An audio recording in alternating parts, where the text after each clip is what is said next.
Hello, welcome back my YouTube channel. ഇന്ന് നിങ്ങൾക്ക് ഒരു സംഭവം കാണിച്ചു തരാം. പരണ്ടയ്ക്ക എന്ന് പറഞ്ഞത് കേട്ടിട്ടുണ്ടോ? ആ പരണ്ടയ്ക്ക ക്ലീൻ ചെയ്യുന്നതും കുക്ക് ചെയ്യുന്നതും നമുക്ക് കാണാം. ആദ്യം നമുക്ക് പരണ്ടയ്ക്ക എന്തോന്ന് നോക്കാം. ബാ, താണ്ടേ ഇതാണ് കോഴിയുടെ പരണ്ടയ്ക്ക. നിങ്ങളാരും അയ്യേന്നൊന്നും ആക്കണ്ട, ഇത് അടിപൊളി ടേസ്റ്റ് ആണ്. നന്നായിട്ട് വൃത്തിയാക്കി എടുത്ത് കുക്ക് ചെയ്തെടുത്താൽ ഭയങ്കര ടേസ്റ്റ് ആണ് ഇതിന്. ഇപ്പൊ ഞാൻ വൃത്തിയാക്കുന്നത് കാണിച്ചു തരാം. വൃത്തിയാക്കാൻ വളരെ സിമ്പിൾ ആണ്. ദാണ്ടേ ഇവിടെ ജസ്റ്റ് ഒന്ന് പിച്ചാത്തി വെച്ചൊന്ന് വരഞ്ഞു കൊടുക്കുക. ഇതൊന്ന് വിടർത്തുക. ഇത് കണ്ട, ഇതിങ്ങനെ വലിച്ചെടുത്ത് മാറ്റുക. ഇത്രയുള്ള സംഭവം. ഇത് നമ്മളിപ്പോ ക്ലീൻ ആക്കി മാറ്റി.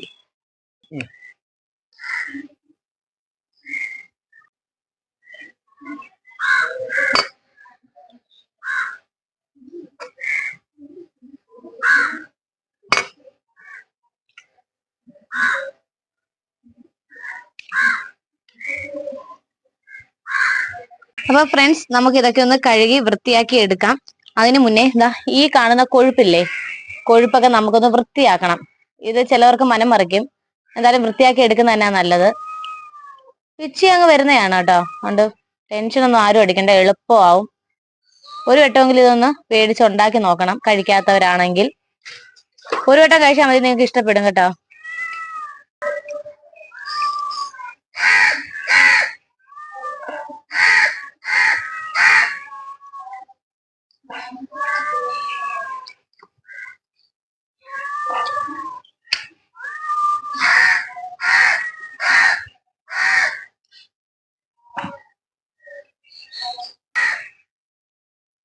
അപ്പൊ കൂട്ടുകാരെ, ഈ കൊഴുപ്പുണ്ടല്ലോ, ഈ കൊഴുപ്പ് നമ്മൾ നിശേഷം എടുത്ത് മാറ്റണം.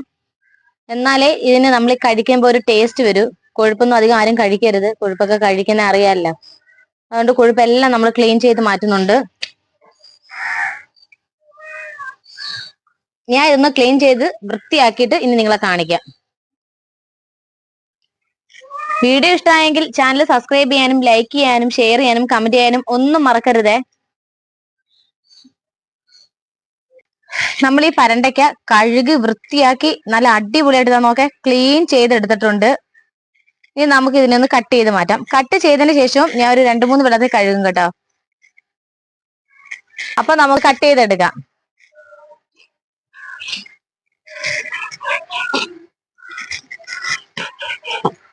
നിങ്ങളുടെ വലിപ്പത്തിന് ആവശ്യമായിട്ട് കട്ട് ചെയ്താൽ മതി കേട്ടോ.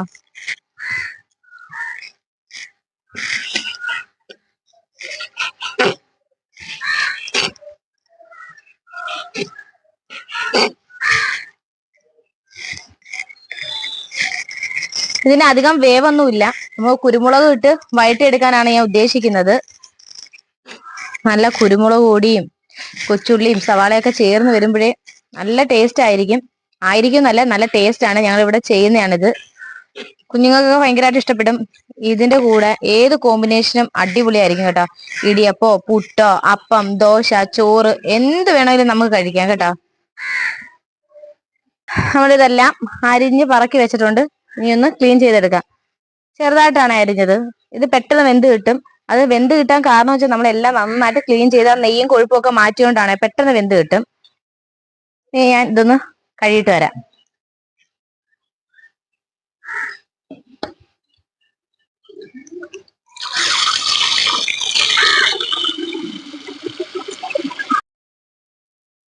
അപ്പൊ കൂട്ടുകാരെ, നമ്മൾ ഈ പരണ്ടയ്ക്ക് ആവശ്യമായ സവാള, കൊച്ചുള്ളി, വെളുത്തുള്ളി എല്ലാം ഒന്ന് തൊലി ഉരിഞ്ഞു വെച്ചിട്ടുണ്ട്. ഇഞ്ചി ഞാൻ ഇവിടെ എടുത്തിട്ടില്ല. പകരം ഇഞ്ചിയും വെളുത്തുള്ളിയും പേസ്റ്റ് ഇടാനാണ് ഉദ്ദേശിക്കുന്നത്. നമ്മൾ എപ്പോഴും കരയിപ്പിക്കുന്ന ഒരു സാധനമാണല്ലോ ഉള്ളിയല്ലേ. എനിക്ക് എപ്പോഴും കണ്ണീന്ന് വെള്ളം വരും ഉള്ളി അരിയുമ്പം. പരണ്ടയ്ക്കായാലും ലിവറിനായാലും ഇറച്ചിക്കായാലും ഈ കൊച്ചുള്ളി ഇടുന്നതാണ് ഏറ്റവും ടേസ്റ്റ് കൂടുതൽ.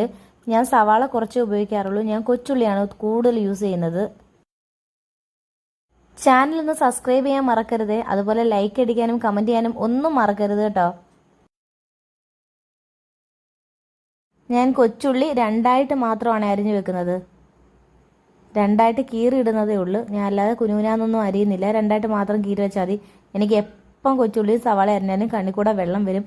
അപ്പം ഇതിൻ്റെ ആണെങ്കിൽ ചെവിട് കണ്ടിച്ചിട്ട് തൊലി ഉരിഞ്ഞാൽ കണ്ണിൽ കൂടെ വെള്ളം വരത്തില്ലെന്ന് പറയുന്നത് കേട്ടോ. ഞാൻ അത് പരീക്ഷിച്ച്, അത് ശരിയായില്ല. അതുപോലെ തന്നെ ഫ്രിഡ്ജിനകത്തോട്ട് നമ്മൾ തൊലി ഉരിഞ്ഞതിന് ശേഷം കൊണ്ട് അരമണിക്കൂർ വെച്ച് കഴിഞ്ഞാൽ അരിഞ്ഞു കഴിഞ്ഞാൽ കണ്ണിൽ നിന്ന് വെള്ളം വരത്തില്ലെന്ന് പറഞ്ഞു.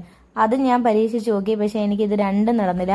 പിന്നെ ലാസ്റ്റ് ഞങ്ങൾ ഉമ്മ എൻ്റെ അടുത്ത് പറഞ്ഞു, നമ്മൾ പിച്ചാത്തിയുടെ അറ്റത്ത് പിന്നെ ഉള്ളി കുത്തി വെക്കത്തില്ലേ, അതേപോലെ കുത്തി വെച്ചിട്ട് അരിയാന്നുണ്ടെങ്കിൽ കണ്ണിൽ നിന്ന് വെള്ളം വരത്തില്ലെന്ന് പറഞ്ഞു. പക്ഷേ അതും എനിക്ക് ശരിയായില്ല. അപ്പം നിങ്ങൾക്ക് ഏതെങ്കിലും രീതിയിൽ ഉള്ളി അരിയുമ്പം കണ്ണിൽ നിന്ന് വെള്ളം വരാതിരിക്കാൻ വല്ല ട്രിക്ക് എങ്ങാനും ഉണ്ടെങ്കിൽ ഒന്ന് കമൻറ്റ് ചെയ്ത് തരാം കേട്ടോ. നമുക്ക് ആദ്യം ഉള്ളി ഒന്ന് മുരിച്ചെടുക്കാം. അതിന് ഒരു പാത്രം അടുപ്പിലോട്ട് വെച്ച് ചൂടാക്കി ഓയിൽ ഒഴിച്ച് നന്നായിട്ട് സവാള ഒന്ന് മുരിച്ചെടുക്കാം. അങ്ങനെ ഞങ്ങൾ വെളിയിൽ വെച്ച് പാചകം ചെയ്യാനാണ് ആദ്യം ഉദ്ദേശിച്ചത്. അപ്പോഴത്തേക്കും ഭയങ്കര മഴയായതുകൊണ്ട് പിന്നെ അടുക്കളയിലോട്ട് തന്നെ വരാമെന്ന് വിചാരിച്ച് അങ്ങനെ ദാണ്ട് എണ്ണ ഒഴിച്ചു കൊടുത്ത് എണ്ണ നന്നായിട്ടൊന്ന് ചൂടായിട്ട് വന്ന് അതിന് മുന്നേ നമ്മൾ ദാണ്ട് കണ്ടിച്ച് കഴുകി വൃത്തിയാക്കിയ പരണ്ടയ്ക്കയാണിത് കേട്ടോ. നല്ല അണക്ക് വൃത്തിയായി. എന്താ നോക്കേ, ആർക്കും അറിയാൻ പറ്റത്തില്ല ഇത് പരണ്ടയ്ക്കയാണെന്ന്. നല്ല സൂപ്പറായിട്ട് ഞാൻ കഴുകി വൃത്തിയാക്കി എടുത്തു വെച്ചേക്കുന്നതാണിത്. നമ്മൾ കടയിൽ നിന്ന് മേടിക്കുമ്പോൾ നല്ല ഫ്രഷ് ആയിട്ടുള്ള പരണ്ടയ്ക്ക മേടിക്കണം കേട്ടോ. ഫ്രഷ് എന്ന് പറയാൻ കാരണം എന്ന് വെച്ചാൽ ഇവർ വെളുപ്പിനെ ഇത് കണ്ടിച്ചിടുന്നതാ. അപ്പോൾ കണ്ടിച്ച് കഴിഞ്ഞ് ഒരു 2-3 മണിക്കൂറിനുള്ളിൽ നമ്മൾ മേടിക്കണം. രണ്ട് ഓയിൽ നന്നായിട്ട് തിളച്ച് ഞാൻ കുറേശ്ശെയായിട്ട് ഉള്ളി ഇട്ട് കൊടുത്ത് 2 ട്രിപ്പായിട്ടാണ് ഞാൻ മുരിച്ചെടുക്കുന്നത്. നന്നായിട്ടൊന്ന് ഇളക്കി കൊടുത്ത് കുറച്ച് നേരം ഇരിക്കുമ്പോൾ തന്നെ നോൺ സ്റ്റിക്ക് പാത്രമായതുകൊണ്ട് പെട്ടെന്ന് തന്നെ ഇത് മുരിഞ്ഞ് കിട്ടും. എപ്പോഴും ഇളക്കിയും കൊടുക്കണ്ട, ഇടയ്ക്കൊന്ന് ഇളക്കി നോക്കിയാൽ മതി. ദാണ്ട് ഇപ്പോൾ അത് നന്നായിട്ട് മുരിഞ്ഞ് കിട്ടി. കുറച്ച് കറിവേപ്പിലയും കൂടി ഇട്ട് കൊടുക്കണം. നമ്മൾ കറിവേപ്പില വേറെ ഒന്നിലും ആഡ് ചെയ്യുന്നില്ല. ഈ സവാളയ്ക്കകത്ത് തന്നെ കറിവേപ്പില ഒന്ന് മുരിഞ്ഞ് കിട്ടണം. മുരിഞ്ഞ് കിട്ടിയിട്ട് ഇത് എന്താ ചെയ്യേണ്ടതെന്ന് ഞാൻ കാണിച്ചു തരാം. ഈ പരണ്ടയ്ക്ക കഴിച്ചിട്ടുള്ളവർ ഒന്ന് കമൻറ്റ് ചെയ്യണേ. നിങ്ങൾ ഇങ്ങനെ തന്നെയാണോ വെക്കുന്നതെന്നും അതല്ല നിങ്ങൾ ഏത് ശൈലിയിലാണ് വെക്കുന്നതെന്നും ഒന്ന് കമൻറ്റ് ചെയ്ത് തരാം കേട്ടോ. നമ്മൾ ഈ കോരി വെച്ചിരിക്കുന്ന ഉള്ളി ഇപ്പോൾ ഒരു പഞ്ഞി മാതിരിയാണ് ഇരിക്കുന്നത്. പെട്ടെന്ന് ക്രിസ്പി ആയിട്ട് ഇരിക്കത്തില്ല. അതിന് നമ്മൾ നന്നായിട്ടൊന്ന് നിരത്തി വെച്ചാൽ മാത്രം മതിയാകും. ഞാൻ 2 ട്രിപ്പായിട്ടാണ് കോരി മാറ്റുന്നത്. നമ്മൾ ആ അരിഞ്ഞു വെച്ച സവാള മൊത്തം യൂസ് ചെയ്യുന്നുണ്ട്. സവാള ഇട്ട് ഞാൻ എണ്ണയിലോട്ട് വാട്ടുന്നില്ല, പകരം കൊച്ചുള്ളിയാണ് യൂസ് ചെയ്യുന്നത്. അതാണ്ട് ഞാൻ ആവശ്യത്തിന് എണ്ണ ഒഴിച്ചുകൊണ്ട് നമുക്ക് ഉള്ളി വാട്ടാൻ ആവശ്യമായ എണ്ണ ഇതിനകത്ത് തന്നെ കിട്ടിയിട്ടുണ്ട്. ആദ്യം ചതച്ച് വെച്ചിരിക്കുന്ന ഒരുണ്ട വെളുത്തുള്ളി ഇട്ട് കൊടുത്ത് അത് നന്നായിട്ടൊന്ന് വാട്ടിയെടുക്കണം. എണ്ണയാണെങ്കിൽ നല്ലതുപോലെ പതഞ്ഞു വരുന്നുണ്ട്. എനിക്ക് തോന്നുന്നു സവാളയൊക്കെ വഴറ്റി മാറ്റി വെച്ചുകൊണ്ടായിരിക്കാം ഇത് നന്നായിട്ട് പതഞ്ഞുകൊണ്ട് വരുന്നുണ്ട്. ഇത് നല്ല കോക്കനട്ട് ഓയിൽ തന്നെയാണ് ഞാൻ യൂസ് ചെയ്തത്, എന്താണെന്നറിയില്ല. ഇത് നന്നായിട്ടൊന്ന് വാടി വരുമ്പോഴത്തേക്ക് നമ്മൾ എടുത്ത് വെച്ചിരിക്കുന്ന 2ആയിട്ട് കീറിയ കൊച്ചുള്ളി ഇട്ട് കൊടുക്കാം. ഞാൻ ഇതിനകത്ത് പച്ചമുളകോ ഇഞ്ചിയോ ചേർക്കുന്നില്ല, പകരം ഇഞ്ചിയും വെളുത്തുള്ളിയും പേസ്റ്റ് ആ പരണ്ടയ്ക്കകത്ത് തന്നെ നന്നായിട്ട് മിക്സ് ചെയ്തെടുക്കും.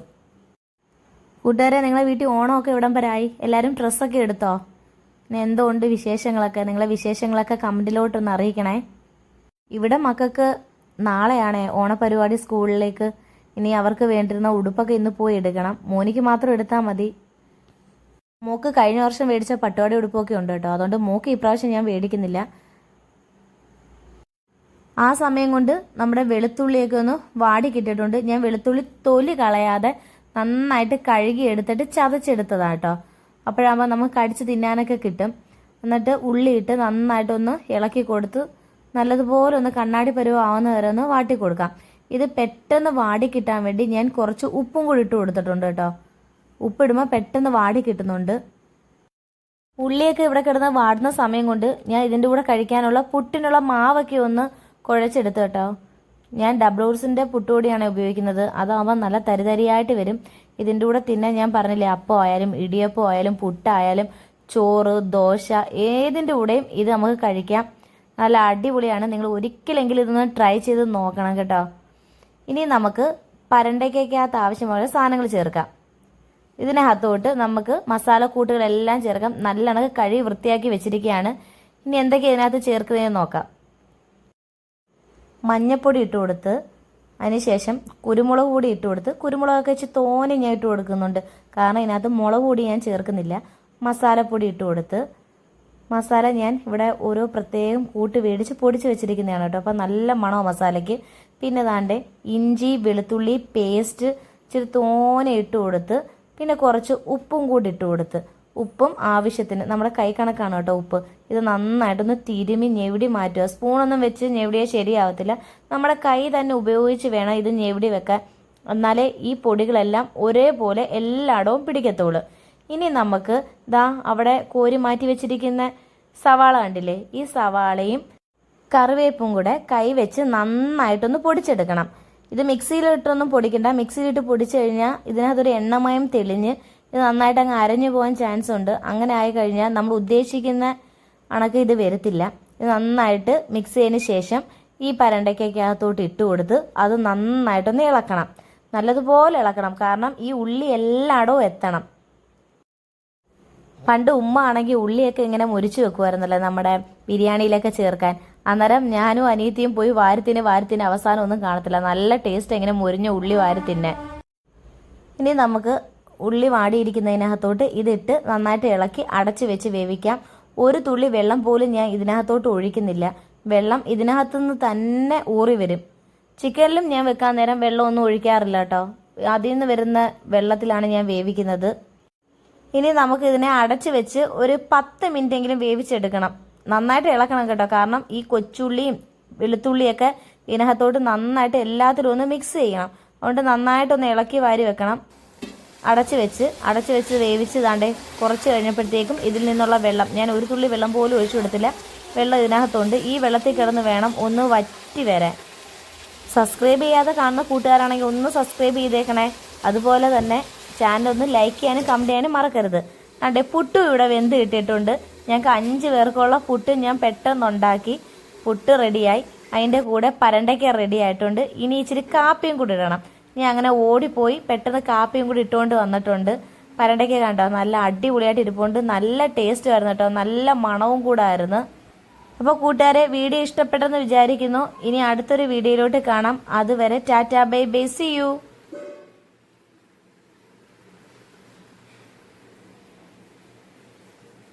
ഇനി ഞങ്ങൾ പുട്ടും പരണ്ടയ്ക്കയും കാപ്പിയും കൂടെ കഴിച്ചിട്ട് വരാം കേട്ടോ. ഇതിൻ്റെ കൂടെ എനിക്ക് എപ്പോഴും കാപ്പി നിർബന്ധം. എനിക്ക് ഏതൊരു ഫുഡ് എടുത്താലും എനിക്കിങ്ങനെ കാപ്പി കുടിക്കണം കേട്ടോ. എപ്പോഴും ഞാൻ കാപ്പി കുടിക്കും. അപ്പോൾ വെയിറ്റ് കുറയ്ക്കാൻ ഞാൻ ആദ്യം ഒഴിവാക്കിയതും കാപ്പി.